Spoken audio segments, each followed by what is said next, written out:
死ね。勝てなきゃ死ぬ。勝てば生きる。勝てば生きる。戦わなければ勝てない。戦わなければ勝てない。戦うんだよ。Ouais tout le monde, j'espère que vous allez bien. On a enfin eu l'épisode 9 avec le chapitre 137. Ne vous inquiétez pas, le live réaction ainsi que la review seront également disponibles cette semaine. Alors activez les notifications pour ne rien rater. Pour l'instant, nous allons un petit peu parler de l'anime et je l'annonce cette fois-ci, j'ai pris la décision que ça sera sans spoil. Du moins, je vous avertirai quand je voudrais dire quelque chose en rapport avec ce qui vient après. Dites-moi ce que vous en avez pensé en donnant une note également. Sans plus tarder, on attaque l'épisode 9 de la saison 4 de l'attaque des titans. Sans combat, pas de victoire. Alors c'est parti.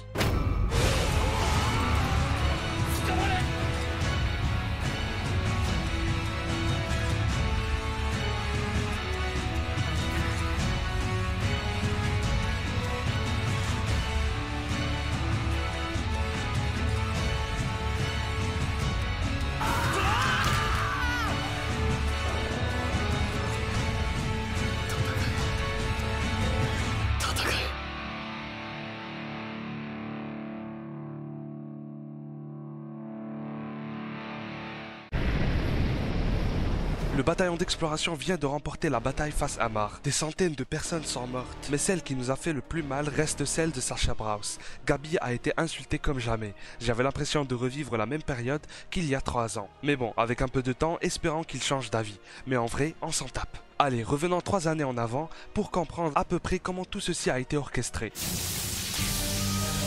Comment Sig Yeager est entré en contact avec l'île de Paradis? Eh bien, rappelez-vous quand le capitaine Mar, Théo Magat, avait mentionné les navires qui disparaissaient après le rallye à l'île des démons. Nous savons maintenant ce qu'il s'est passé. Le bataillon d'exploration capturait tous les soldats Mar et continuèrent à faire ceci, jusqu'au jour où Yelena s'est présentée. Acceptant alors l'invitation d'Ancizoé, on a pu remarquer qu'elle cherchait un moyen de communiquer avec l'ennemi pour parler tout simplement, d'où son accueil très chaleureux.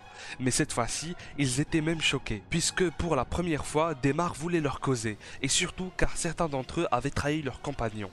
Du moins, c'est ce qu'ils croyaient. Mais la vérité était que ces deux personnes, Onyankopon et Yelena, avaient été forcés d'intégrer l'armée Mar. Ils venaient d'autres pays. Ce qui était drôle et très intéressant, c'est de voir ainsi tout émerveillé devant leur technologie, les pistolets, les dirigeables et j'en passe. Quant à Levi, il avait un peu honte de se faire passer pour un ignorant, même si c'était clairement le cas.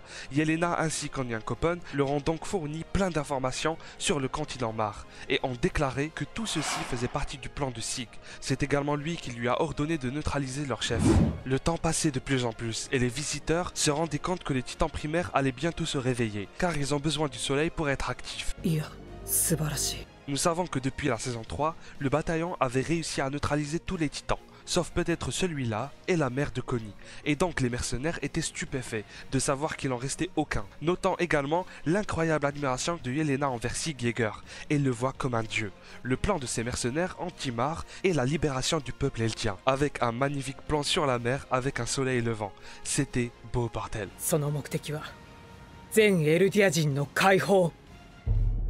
Pour pouvoir aider les Eldiens, il existe un certain moyen, mais pour y recourir, il faut avoir un membre de la famille royale possédant un titan et une personne ayant le titan originel. Et son plan sera dévoilé qu'une fois que ces deux personnes seront réunies. C'est chose faite à présent. Nous allons bientôt connaître le fameux plan de Sig Yeager. Bien évidemment, tout le monde refusait l'idée de s'allier avec le meurtrier qui a autrefois changé le village de Rakago en titan, celui de Connie Springer, qui a également anéanti tout le bataillon d'exploration avec le Major Erwin Smith. C'était hors de question d'accepter son invitation. S'il n'a pas eu ce qu'il voulait avec la force, il l'aura avec la ruse. Pensez quelques membres du conseil, car le but de Mar était de récupérer le titan originel avant tout. Les Eldiens n'avaient aucun moyen de vérifier cette information concernant la réunion entre le sang royal et le possesseur de l'originel. Et c'est là qu'intervient Eren Yeager. Saison 3, épisode 22, il avait compris que cette méthode pouvait le laisser utiliser les pouvoirs du titan fondateur sans être soumis à la volonté du 145e roi Fritz. Il était entré en contact avec Dina Fritz, ancienne membre de la famille royale, changée en titan bête. Et à cette époque, épisode 12 de la saison 2, il possédait déjà l'originel, mais ne le savait pas. en comprend tout désormais. Bien évidemment, les autres n'étaient pas contents, car ils voyaient Eren sûr de lui et très confiant même, en déclarant toutes ces choses. On se rappelle qu'il n'avait rien dit puisqu'il avait peur qu'Historia soit forcé de se changer en titan, afin de pouvoir exploiter l'axe. J'ai aimé voir Armin se tourner vers Eren comme dans l'épisode 22 de la saison 3. Il a enfin su ce que cachait son ami. Et en vérité, même Eren était choqué car à l'époque, ce n'était qu'une théorie. À présent, c'est confirmé. Selon son demi-frère, si l'originel entre en contact avec un sang royal, le monde entier sera sauvé. Mais attention, je vous laisse bien analyser cette phrase et vous faire votre propre idée. Je ne vais pas en dire plus car je risque de vous guider ou de vous spoiler indirectement. Quelque chose de magique s'est alors produite. Des Eldiens qui, finalement, passaient du bon temps avec Démar. Même si, au début, ils se méfiaient et n'étaient tout simplement pas ravis de leur parler, ils ont compris que c'était des personnes comme eux. Ce qui est également intéressant, c'est qu'à l'île de Paradis, on a pu voir un Eldien qui maltraitait un Mar. Oui, sans doute par vengeance, mais preuve encore une fois que c'est pareil. C'est un cycle de haine, et la vie est la même que ce soit à l'intérieur des murs ou au-delà de la mer. Armin désire communiquer et trouver un moyen pacifique pour résoudre tous ces problèmes et malentendus. Mais ignore beaucoup de choses, à l'opposé d'Eren qui, pour lui, il ne fallait pas perdre de temps et anéantir l'ennemi, car est persuadé que la parole ne fonctionnera pas. J'ai trop aimé voir le plan où il tirait. Effectivement, à cause de lui, Sasha est morte, et tout ceci fut raconté par Armin, narrateur de Shingeki no Kyojin, qui présentait cette fois-ci sa véritable vision des choses dans cet épisode 9. Il racontait ce qui s'était passé à Annie, qui est toujours dans son cocon en cristal depuis la saison 1. Y avait-il un autre moyen? Désormais, Armin s'est également sali les mains et a tué des centaines de personnes tout comme Eren, Reiner et Bertolt.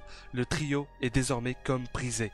Eren est comme tout seul, personne n'arrive à le suivre, ni Mikasa, ni son ami Armin. On a pu faire la connaissance de Nicolo, un cuisinier Mar qui avait vraiment fait rêver Sasha, avec tous ses plats. Ce dernier invite la famille Braus dans son restaurant.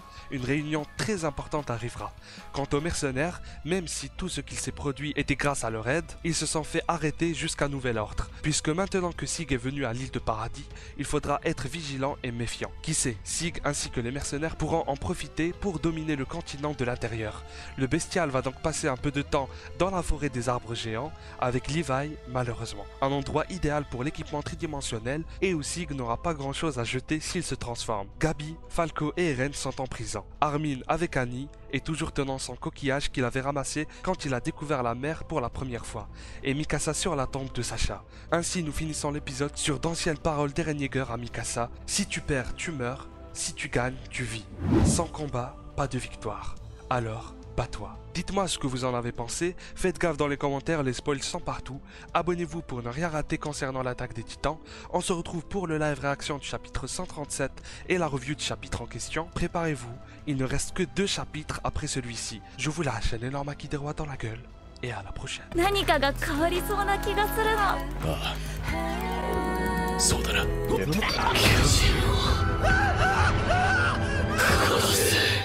そしてその道は全て一つの座標で交わる。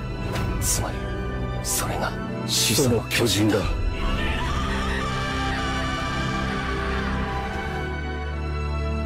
一匹残らず